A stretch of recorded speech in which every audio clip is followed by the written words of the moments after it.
أسمو وأجتاز السماء جلالا فأزيد أسراب الغيوم جمالا. بسم الله الرحمن الرحيم. الحمد لله والصلاة والسلام على رسول الله وعلى آله وأصحابه أجمعين. اوس رازو د دې فصل هغه تتمه مکمله چې په دې کې د رسم الخط بیان ده. رسم الخط پر رسم الخط باندې بار بار کله کله موږ تاسو غږیدلی یو. د قرآن کریم د لیکلو بڼه دې ته ویل کېږي رسم الخط، او ځینې ځایونو کې ورته رسم الخط عثماني ورته ویل کېږي. رسم الخط عثماني ځکه موږ تاسو د دې کتاب په اوایلو کې دا خبره وکوله چې کله د حضرت عثمان رضی الله تعالی عنه د خلافت دور شو، د هر ولایت او د هر حکومت ولی هغه ادارې ته یوه نسخه د قرآن کریمونو ولیکله او ویلیکله چې تاسو به د نن نه پاس که څوک قرآن کریم یادوي او که څوک یې لیکي د دغې نسخې مطابق به لیکي او د دغې نسخې مطابق به یادوي. نو هماغه نسخې ته ویل کېږي مصحف عثماني. تر ننه پورې چې څومره ملکونو کې قرآن کریمونه چاپیږي، په څومره کاغذونو کې، په اعلی کاغذونو کې، ډېر په ښکلي ډیزاینونو کې چاپیږي، خو البته رسم یې چې دی نو د مکه قرآن کریم مطابق ده. کاغذ کې به فرق وي، کوالټي کې به فرق وي، حجم کې به فرق وي، سایز کې به فرق وي، ځینې به واړه وي، ځینې به غټ وي، ځینې به مثلا ښکلي کاغذ کې وي، ځینې به زیړ وي، ځینې به رنګه وي. مختلف کاغذونه دي او مختلف چاپونه دي، او داسې چاپونه قرآن شریفونه چاپ شوي دي چې سړی ورته همداسې وګوري زړه یې خوشحاله شي. په اعلی کاغذ کې، په ښکلي ډیزاین کې، په ښکلي رنګ کې، هغه سړي هغه راغستل سړي ته خوند ورکوي. خو چې متن ته وګورې، رسم ته وګورې، رسم به همغه رسم وي چې کوم د صحابه په زمانه کې تایید شوی ده، او همغې رسم مطابق د هغې رسم نه بغیر نه څوک دا چاپولی شي او نه یې څوک یادولی شي. صحیح شو؟ ځکه دا موږ ته منسوسي را پاتې ده. د قرآن کریم تلفظ او د قرآن کریم رسم دواړه محفوظ دي. دواړه محفوظ دي. یعنی نه د قرآن کریم په تلفظ کې څوک ځانه پکې څه کمی او زیاتی کولی شي، او نه د قرآن کریم په لیکلو کې. که تاسو قرآن کریم کله تاسو لولئ، مخې ته به ډېر ټکي تاسو ګورئ چې هغه به نه لوستل کېږي، نو څوک خو دا جرات وکړي چې یو ټکی ترې نه کم کړي؟ کولی شي؟ نه شي کولی، ځکه رسم څه شی ده؟ محفوظ ده. زکات چې لیکل کېږي په الف سره نه لیکل کېږي، واو الف سره لیکل کېږي. مشکات چې په قرآن کریم کې لیکل کېږي په الف سره نه لیکل کېږي پښتو غوندې، بلکې واو الف سره لیکل کېږي. نو یو څوک دا وایي چې مشکات ده نو دا واو پکې لیکل شوی، نو ولې بیا مشکوت نه ویلی کېږي، ولې بیا زکوت نه ویلی کېږي، ولې بیا سلوت نه ویلی کېږي؟ سواد سره خو واو لیکل شوی دی که نه؟ دا د قرآن کریم خپل اعجاز ده، خپل رسم ده، او دا رسم چې ده محفوظ ده، او د هر ټکي هلته وجود چې دی دا خپل یو معنا لري.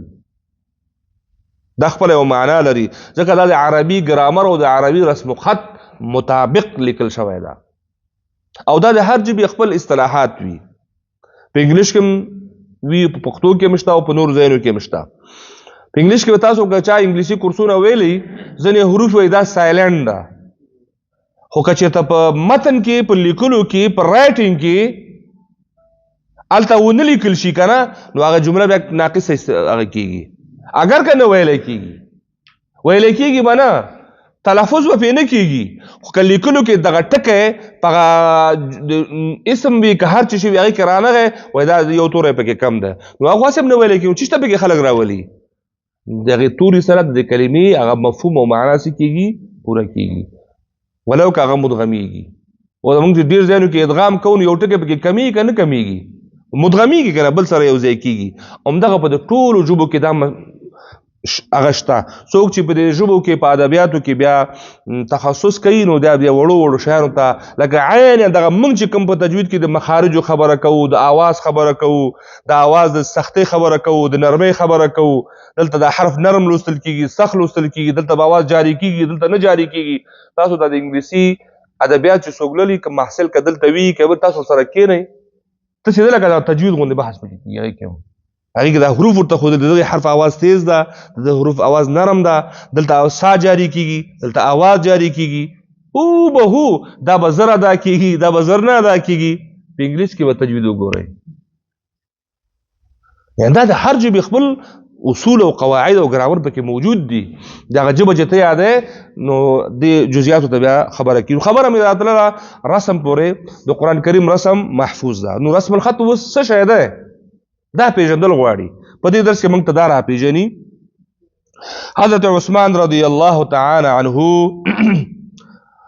خپل دور خلافت کې د صحابه کرامو په اجماع سره د قرآن مجید څه ډېرې نسخې ولیکلې او لویو اسلامي هیوادونو او ښارونو او ولایتونو ته چې د دغې خلافت ماتحة یو نسخه ولېږله او هغې ته دا حکم صادر کړ چې نن وروسته به قرآن کریم په دغه باندې څه کېږي؟ لیکل کېږي او په همدغه باندې څه کېږي؟ لوستل کېږي. هغې طریقې ته د علماو او قراو په اصطلاح کې د قرآن کریم رسم الخط وایي. د قرآن کریم رسم الخط وایي او قاري له پکار چې دا هم ځان سره شيږي وپېژني، ځکه د دې پېژندل هم یو قاري دپاره څه شی دي؟ ضروري دي. ښه، د تجوید په کتابونو کې د رسم الخط ذکر کولو څه ضرورت دی او د قاري لپاره د دې پېژندل ولې ضروري دي؟ موږ خو تجوید وایو، زمونږ د رسم الخط سره څه دي؟ کتاب وایي. ځکه موږ تاسو ویلو چې علم التجوید مستقل علم ده، علم الاوقاف مستقل علم ده، علم القراءات مستقل علم ده، علم الرسم الخط مستقل علم ده. ویلې مو خو دلته د علم الاوقافو کې هغه موضوعات یو قاري ته د قرائت په جریان کې پکارېږي، هغه موږ د علم الاوقافو نه راواغسته او د تجوید په کتاب کې ځای په ځای بیان شول. اوس د رسم الخط دومره معلومات خو کول پکار دي که نه چې یو قاري او تلاوت کوونکی بیا په مشکل کې مواجه نشي. دا دلته واو ولې اضافه ده، دلته یا ولې اضافه ده، دا الف ولې اضافه ده. هم د دې لپاره دومره معلومات د علم رسم الخط د بنا راغسل کېږي او د تجوید په کتابونو کې تر څو یو قاري صاحب محترم ذهن په دې خبره باندې څه شی وي؟ خلاص وي. نو دلته سوال همدا کوي چې هغه مستقل علم ده، نو دلته ولې د دې پېژندل ضروري دي؟ نو دا خبره ته واضحه کوي. د رسم الخط پېژندل د یو قاري لپاره په دوو وجو باندې ضروري ده. اوله وجه دا چې دې دپاره چې وقف د رسم تابع ده. دا خو موږ تاسو لوستي وو، وقف د چا تابع ده؟ د رسم تابع ده. چې ته رسم ونه پېژنې، ته دا ونه پېژنې چې دا تای مفتوحه ده، دا تای مدوره ده، دا تای مربوطه ده، دا الف مده ده، دا واو مده ده. الف مده کې به زه وقف څه کوم؟ تنوین کې به زه وقف څنګه کوم؟ په دوه زبر تنوین کې به څه کوم؟ په دوه زیر تنوین کې به څه کوم؟ دا ټول تعلق د چیز سره ساتي؟ د رسم سره ساتي. نو که ته دا ووایې چې هر حرف ساکنیږي، نو هلته په جنه، نعمه، رحمه چې ته مدوره پکې راغلی، نو هغې سره بیا به جنت، رحمت، نعمت داسې به وایې. بیا د دې تا او د هغه تا فرض شی شو، ونه شو که نه. نو دې وجې نه یو وجه خو وایي دا ده چې وقف د رسم تابع ده. څنګه چې د کیفیت وقف په بحث کې د تنبیحاتو لاندې دا خبره مفصلا ذکر شوه. د صحت وقف مدار د رسم په پېژندلو باندې ده. او که ته غواړې چې زه صحیح وقف وکړم، صحت وقف دار و مدار په څه شي باندې ده؟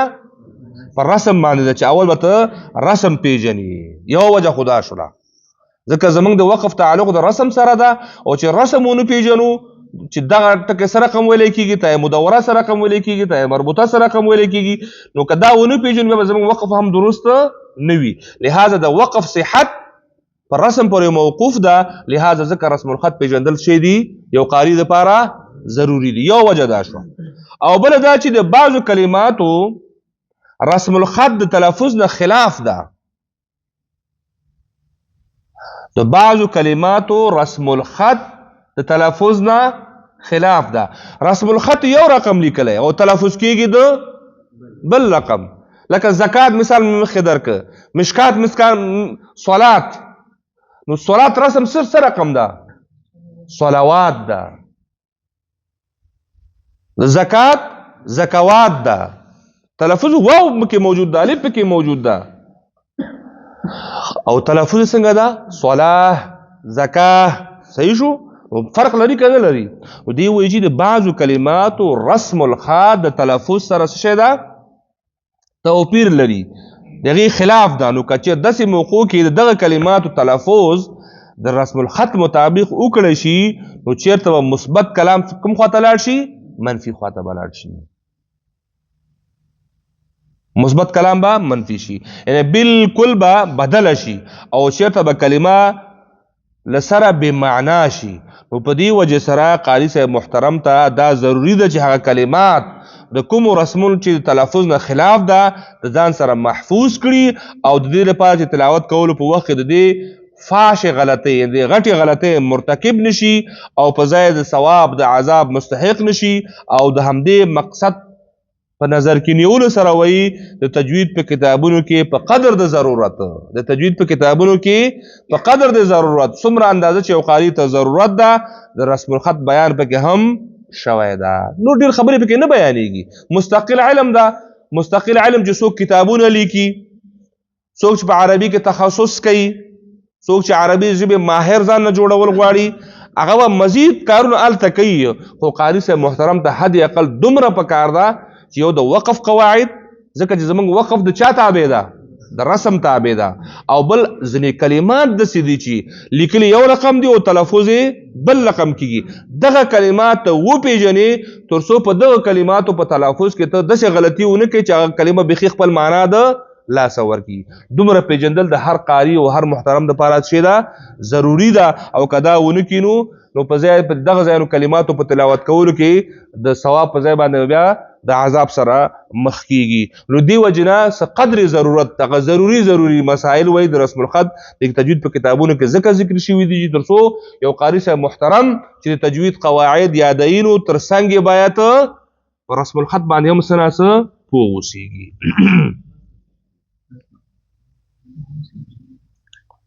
بس ده. وصلى الله تعالى على خير خلقه محمد وعلى آله وأصحابه أجمعين.